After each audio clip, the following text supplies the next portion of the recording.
નમસ્કાર ખેડૂત મિત્રો, ખેડૂત પાઠશાળામાંથી હું જિગ્નેશ અડિયા તમારું હાર્દિક સ્વાગત કરું છું. ખેડૂત મિત્રો, આજે આપણે વાત કરવાના છીએ એક ઓર્ગેનિક દવા વિશે, જે છે સપ્તધાન્યંકુર અર્ક. જેવી જ રીતના આપણે જીવામૃત છે, ઘન જીવામૃત છે, નીમાસ્ત્ર છે, બ્રહ્માસ્ત્ર જેવી ઓર્ગેનિક દવા છે, એવી જ રીતના આ એક સપ્તધાન્યંકુર અર્ક છે, જેનો આપણે આગળ માહિતી લઈશું કે ભાઈ આનો ઉપયોગ ક્યાં થાય છે અને આને આપણે જે બનાવવાની રીત છે કે ભાઈ આ દવાને આપણે કઈ રીતના બનાવી શકીએ અને આ દવાનો છંટકાવ કરવાથી આપણને કયા કયા ફાયદા થાય છે એની આપણે સંપૂર્ણ માહિતી આ વિડિયોમાં લેવાના છીએ.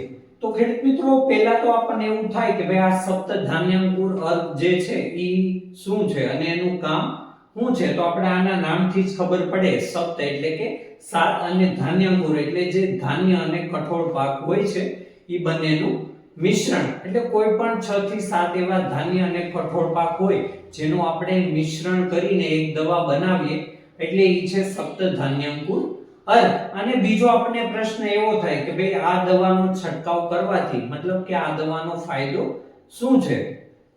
તો કોઈ પણ ખેડૂત મિત્રો કઠોળ પાક હોય, કોઈ પણ ધાન્ય પાક હોય અથવા કોઈ પણ શાકભાજી પાક હોય, એમાં આનો છંટકાવ કરવાથી જે દાણા હોય છે, ફળ હોય છે અથવા કઠોળ પાકમાં શીંગ હોય તો એની જે સાઈઝ હોય એમાં વધારો થાય છે અને જે દાણા હોય અથવા ફળ હોય એ ચળકાટવાળા બને છે. અને આપણે ખાસ કરીને શાકભાજી પાકની વાત કરીએ, જેમ કે રીંગણા છે, ભીંડો છે અને ટમેટા જેવા પાકો છે, એમાં આપણે જ્યારે વીણી લેતા હોય ત્યારે આપણે 4 થી 5 દિવસ અગાઉ જો આનો છંટકાવ કરવામાં આવે તો એની જે બગડવાની જે ઓલી હોય છે એ મોડી થઈ જતી હોય છે. એટલે કે શાકભાજી જલ્દી બગડતા નથી, આપણે એને લાંબો સમય સુધી ટકાવી શકીએ છીએ.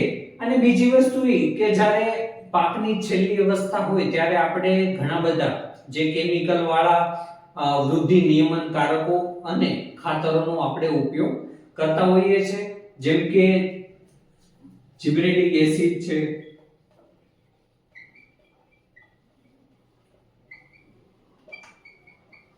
અને બીજા ઘણા છે જેમ કે ક્લોરમેટ, પોટ, ક્લોરાઇડ, આવા ઘણા બધા જે વૃદ્ધિ નિયમનકારકો છે અને 0050 જેવા ખાતરો છે એનો આપણે છેલ્લી અવસ્થાએ ઉપયોગ કરતા હોઈએ છીએ. શા માટે કે ભાઈ આપણું જે ફળ છે, આપણો જે પાક છે એ સાઈઝમાં વધારો થાય, શાઇનિંગ વાળો બને અને ચળકાટ વાળો બને. તો એની જગ્યાએ આપણે આ જે સપ્તધાન્યંકુર અર્ક છે એનો આપણે ઓર્ગેનિક ખેતીમાં ઉપયોગ કરી શકીએ છીએ. તો ખેડૂત મિત્રો, આ થઈ કે ભાઈ આ દવાનું કામ શું છે અને આ દવાનો છંટકાવ કરવાથી આપણને કયા કયા ફાયદા થાય છે. હવે આપણે એ જાણીએ કે ભાઈ આ દવા જે સપ્તધાન્યંકુર અર્ક છે એને આપણે કઈ રીતના બનાવી શકીએ અથવા આ દવા બનાવવાની રીત શું છે. તો ખેડૂત મિત્રો, પહેલા તો એક તમારે ડોલ લેવાની છે જેમાં આપણે 2 થી 3 લીટર પાણી ભરવાનું છે અને પછી એમાં તમારે 100 ગ્રામ તલ હોય, કાળા હોય અથવા સફેદ તલ હોય, ઈ તમારે 3 થી 4 લીટર પાણીમાં નાખી દેવાના છે. અને આ જે છે એને તમારે એક રાત એટલે કે એક દિવસ સુધી રાખવાના છે, એટલે કે 24 કલાક.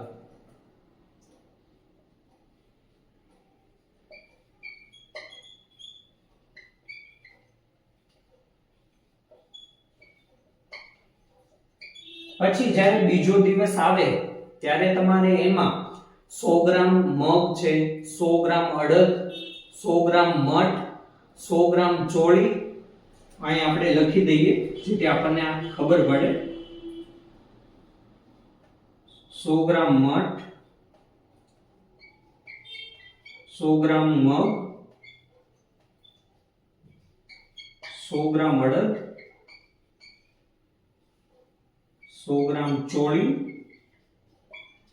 અને 100 ગ્રામ ચણા અને ઘઉંના જે દાણા આવે છે એ 100 ગ્રામ લઈ ને આને બીજા દિવસે એટલે કે આપણે જ્યારે તલ પલાળ્યા હોય એના બીજા દિવસે એટલે કે એક દિવસ પછી તમારે આ 100 ગ્રામ જે 1 2 3 4 5 ને 6 જે ધાન્ય અને કઠોળ પાક છે એમાં તમારે નાખી દેવાના છે અને બીજા 24 કલાક એટલે કે બીજા એક દિવસ એને રાખવાનું છે. પછી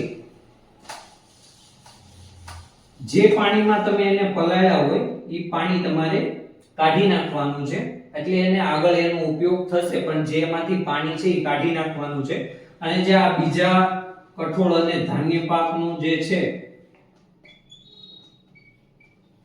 આ જે બધા આપણે નાખ્યા હતા, જે બી ધાન્ય અને કઠોળ વર્ગના મગ છે, ચણા, અડદ છે, એને તમારે બીજી થેલીમાં લઈ અને જે પલાળેલું કાપડ આવે એમાં તમારે રાખી દેવાના છે, એટલે ફણગાવવાના છે જ્યાં સુધી એ આપણે 1 સેન્ટીમીટર સુધી ઉગે નહીં, મતલબ કે અંદર ને અંદર પોટડા ન ફૂટે, 1 સેન્ટીમીટરના પોટડા થાય ત્યાં સુધી તમારે એને રાખવાના છે.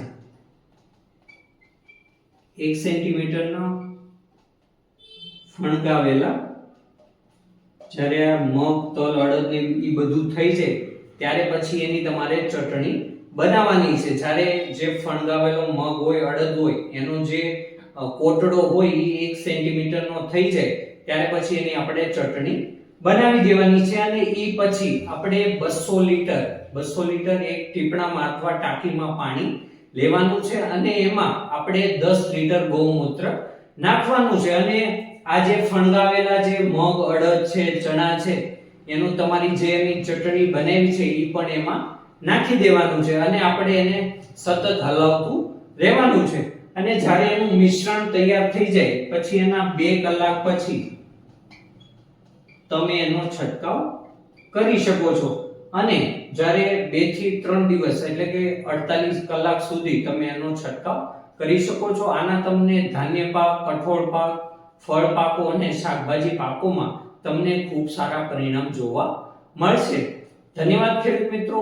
જો આ વિડીયોમાં માહિતી પસંદ આવી હોય તો વિડીયોને લાઈક કરો, શેર કરો અને આવી જ ખેતીને લગતી માહિતી માટે આપણી ચેનલને સબસ્ક્રાઇબ કરો. ધન્યવાદ. ફરી મળીશું એક નવા વિડીયો સાથે. જય જવાન, જય કિસાન.